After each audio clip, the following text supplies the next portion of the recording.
नमस्कार मित्रांनो, मी ॲडव्होकेट युवराज शेळके, कोल्हापूर जिल्हा सत्र न्यायालय इथं प्रॅक्टिस करत आहे. आज थोडा विषय वेगळा आहे मित्रांनो. आपण जर पाहायला गेलो, जर नात्याची दुरावस्था पाहायची असेल तर अवश्य मित्रांनो कोर्ट न्यायालय इथं तुम्ही भेट देणं गरजेचं आहे. मी असं का म्हणत आहे तुम्हाला, हे संपूर्ण व्हिडिओ ऐकल्यानंतर तुमच्या लक्षात येईल. नात्यांची दुरावस्था बघायची असेल तर तुम्ही कोर्टाची पायरी चढलीच पाहिजे. मित्रांनो, जी न्यायालय आहेत तिथं खरोखर न्याय मिळतो का, आणि न्याय मिळत असेल, वेळानं न्याय मिळत असेल, ज्यावेळी गरज नसते त्यावेळी जर न्याय मिळत असेल तर तो अन्यायच असतो.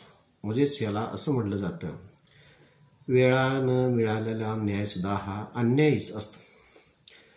मग तुम्ही वकील आहे, मग तुम्हाला असा काय प्रश्न पडला असं काही जण म्हणणार आहे. मित्रांनो, कोणतरी मध्यस्थी असल्याशिवाय दोघांच्या मध्ये आलेले वितुष्ट संपत नाही. त्यासाठी आमच्यासारखी मंडळी काम करत असतात, काही अपवाद वगळून. मित्रांनो, ज्यावेळी आपण कोर्टाची पायरी चढतो किंवा मी ज्यावेळी प्रॅक्टिसमध्ये आलो तेव्हापासून जी नाती आयुष्यभर एका आईच्या उदरातून आलेली बहीण भाऊ, आई वडील, पती पत्नी, जवळची नातेवाईक, अशी एकमेकाविरोधात न्यायालयात भांडताना एकमेकाची आयुष्यभर तोंड न पाहण्याची शपथ घेतलेली लोक मी कोर्टामध्ये पाहताना मनाची द्विधा स्थिती होती. न्याय कशासाठी पाहिजे?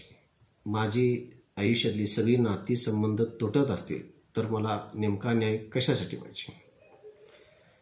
2005 नंतर जो कायदा करण्यात आला, वारसा हक्कानं मुलींना प्रॉपर्टीमधील हिस्सा, थोडक्यात आपण बघूया, ह्यामध्ये काही मुलींना यामध्ये आपल्या भावाच्या हिस्स्यामधील वाटणी पाहिजेच.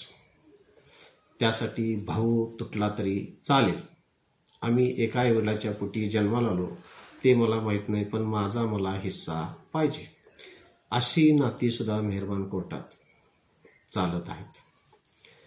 जी मुलगी आईवडिलांनं लहानपणापासून वयाच्या 18 वर्षे 20 वर्षापर्यंत पालन पोषण करून मोठी केलेली असते, त्या मुलीला ज्यावेळी दुसऱ्याच्या घरात म्हणजेच तिच्या पतीच्या घरात दिली जाते, त्यावेळी त्या आईवडिलांना होणारा वेदना आणि दुसरी मुली आपल्या घरात आली त्याचा आनंद आणि त्या पतीला मिळणारं सुख, आणि हे जे पती पत्नीचं नातं आहे ते आयुष्यभर टिकणारं नातं आहे.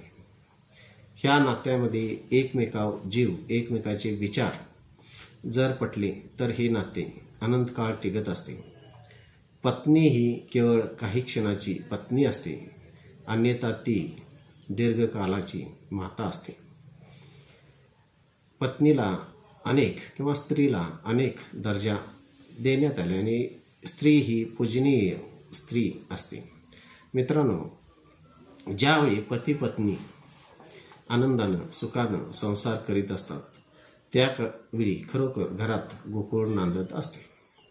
पण काही वेळी आम्ही कोर्टामध्ये जी काही प्रकरणं पाहत असतो त्यामध्ये शक्यतो पती पत्नीमध्ये काही किरकोळ कारणावरून, काही महत्त्वाच्या कारणावरून वाद निर्माण झालेले पाहताना कामं करावीत का नाही करावीत, पण न्यायदानाच्या प्रक्रियेमध्ये आमचा एक हिस्सा असतो आणि जो क्लायंट आमच्याकडे येतो त्याची बाजू मांडणे हे कायद्याच्या दृष्टिकोनातून आम्हाला क्रमप्राप्त असते.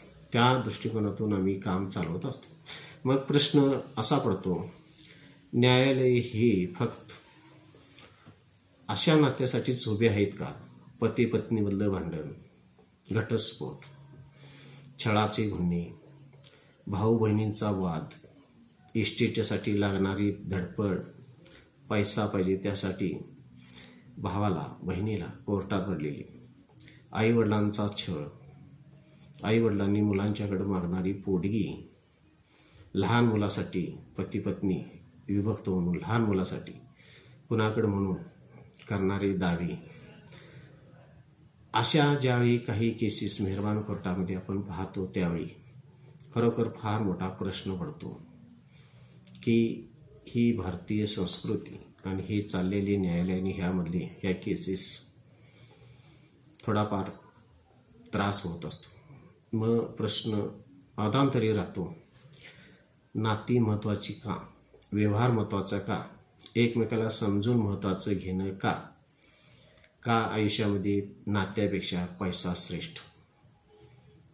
ह्या प्रश्नांची उत्तरं शोधता शोधता वयाची माझी 53 वर्षे गेलीत आणि जेवढ्या जणांचं चांगलं करता येईल, जितकं म्हणून सहकार्य करता येईल तेवढा करण्याचा प्रयत्न करून या प्रश्नाची उत्तरं शोधण्यापेक्षा आहे ते प्रश्न जेवढं होता येईल ती चांगल्या मार्गानं ज्यांना अधिक न्याय देता येईल त्या मार्गानं देण्याचा प्रयत्न चालू आहे.